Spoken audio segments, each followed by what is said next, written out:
première table ronde sur, et on va voir un petit peu dans le détail maintenant quand on se projette, ce qu'on arrive à entrevoir en termes de recherche et en termes d'innovation. Donc, on va venir ici, autour de moi, Jean Orfeuille, Jean-Pierre, pardon, qui est là. Jean-Pierre Orfeuille, bonjour, vous êtes professeur à Paris 12, je vous en prie, installez-vous, parce qu'en plus vous avez participé aux 2 tables rondes. Voilà, donc installez-vous bien, ça va devenir. Et vous êtes vous aussi un spécialiste de mobilité, vous connaissez bien, semble-t-il, et vous avez animé une chaire de l'Institut pour la ville en mouvement, c'est bien ça? PSA Peugeot Citroën. Marc Papinuti, là-bas, merci beaucoup d'être là. Vous êtes directeur d'infrastructure chez Borloo, pour faire simple, ça s'appelle le MEDAL, c'est ça? En tout cas, le ministère de l'Environnement, du développement durable, du transport, etc. Et vous allez travailler, c'est intéressant pour moi, votre bio, à la fois à l'association des transports ferroviaires et à celle des voies navigables. Donc vous avez un petit peu, vous êtes pas mal baladé dans cet univers des transports. Et même à la recherche à l'INRES. Et même à la recherche là-bas. D'accord. Guillaume Devauchel. Merci beaucoup de nous rejoindre. Vous êtes directeur de la recherche et du développement chez Valeo, équipementier. Et puis, donc on va parler effectivement d'innovation sur les voitures. Et Vincent Soulignac, vous étiez directeur chez PSA, directeur de recherche bien sûr chez PSA. On va essayer de faire plutôt dans le dialogue et dans l'intervention et pour vous compléter les uns les autres, mais juste quelques mots déjà liminaires en 1 minute ou 2, ce que vous voulez déjà dire sur cette question de la recherche et de l'innovation, quelles sont les principales avancées auxquelles on va assister dans vos domaines. Sur la recherche et l'innovation, mon rêve serait que finalement la presse en rende compte assez, d'une façon un petit peu objective des résultats de tout ça. Mais j'ai dire deux éléments de contexte. Nous devons dérouler les besoins de recherche, à mon sens, des besoins de recherche relativement immédiats et pas très bien traités aujourd'hui. Les 2 éléments de contexte pour moi, c'est qu'on est évidemment, nos sociétés sont toutes tendues vers, je dirais, l'idée de se dégager des contraintes pétrolières et d'aller vers ce fameux facteur 4 en 2050. Et donc là, manifestement, du côté des industriels, on va avoir besoin d'aller d'une part vers des technologies probablement de plus en plus performantes, mais aussi du point de vue de la mobilité des gens, c'est dont on parlait tout à l'heure, vers des véhicules probablement plus légers. Ça c'est le premier point. Le deuxième point, on l'a rappelé, Yves l'a très bien rappelé, nos élus, et en particulier nos élus représentants d'agglomération, ne tiennent pas beaucoup à voir les circulations se développer sur leur territoire et ont un certain nombre de projets qu'il faudra éclaircir. Alors, me semble-t-il, avec ce que Yves a dit, Michel, et moi, je vois un premier thème de recherche pour relativement mal traité, dont on n'est pas nécessairement conscient, c'est qu'on va avoir cohabitation sur nos routes de véhicules de marchandises de plus en plus gros, parce que c'est en ayant des véhicules de plus en plus gros qu'on fait de bonnes économies, et des véhicules de voyageurs de plus en plus petits, pas seulement, même les pays de France, on sait très bien que le trafic de roues se développe. Ce trafic de roues, c'est pour moi une opportunité.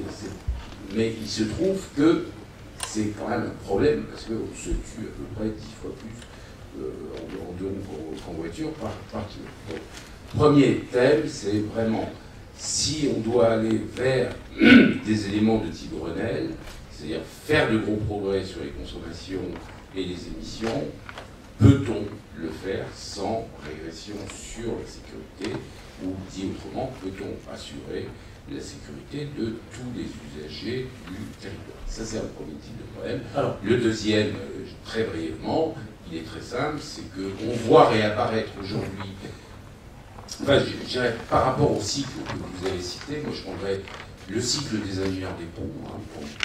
On fait les routes pendant 30 ans. Le cycle de l'instabilité si on ne fait plus rien pendant 15-20 ans. Et là, on est dans un cycle type ingénieur des ponts verts. Hein, bon, on fait 130 km, de 130 km en Île-de-France, dont on ne sait pas très bien d'où elle sort, comment elle sera financée et à quels besoins elle répond. Voilà. Ferroviaire, le groupe ferroviaire qui est dans le Grand Paris, etc. 35 milliards d'euros. Le fameux métro. On investit 1 milliard d'euros par an. Bon. Donc on retient des véhicules de plus en plus légers pour les individus et des véhicules de plus en plus lourds pour les marchandises. Et en cas d'accident, vous pouvez être dans le camion que dans la voiture, dans le deux roues, dans ces cas-là. Sur ces évolutions-là, peut-être Vincent Soulignac, vous, PSA, est-ce que, vous dites ça aussi, on va aller vers des voitures plus légères, des véhicules plus légers pour les individus? Oui, indiscutablement. L'automobile aujourd'hui est quelque chose qui est parti dans de l'hypersécurité. On a été contraint par la réglementation, par les pouvoirs publics, beaucoup par l'opinion publique, de faire des véhicules de plus en plus sûrs.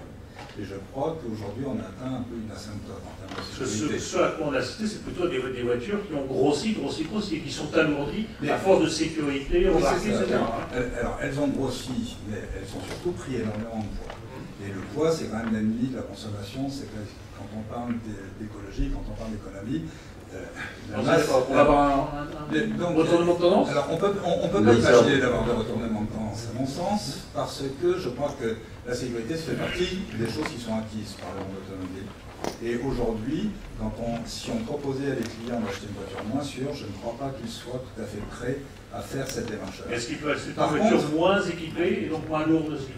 Par contre, je crois que ce qu'il y a surtout, c'est qu'on va aller vers des véhicules qui vont de plus en plus se spécialiser. C'est-à-dire que toute voiture aujourd'hui est entièrement polyvalente.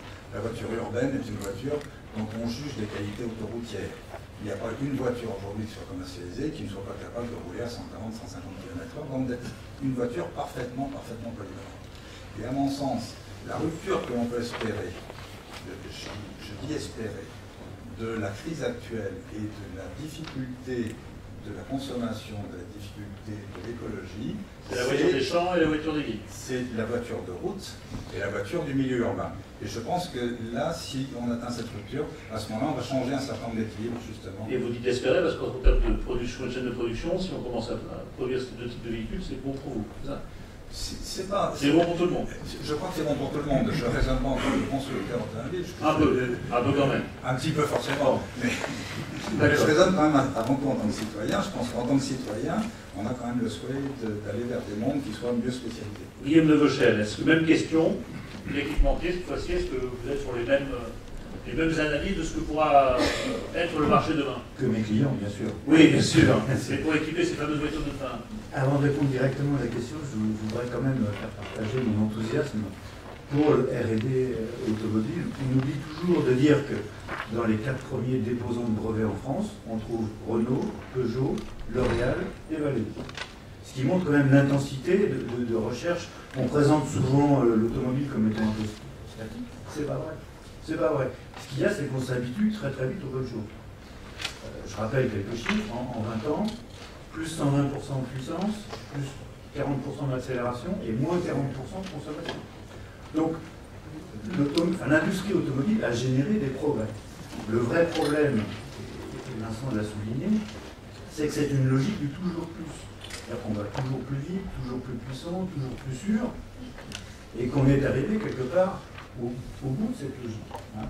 J'ai qualifié de cette logique de couteau suisse, d'une part parce qu'on aime des voitures qui s'adaptent, mais aussi parce qu'on rajoute des lames. Hein. C'est-à-dire qu'on veut une voiture commode en vie, on veut une voiture commode pour faire son marché, pour déménager, etc. etc.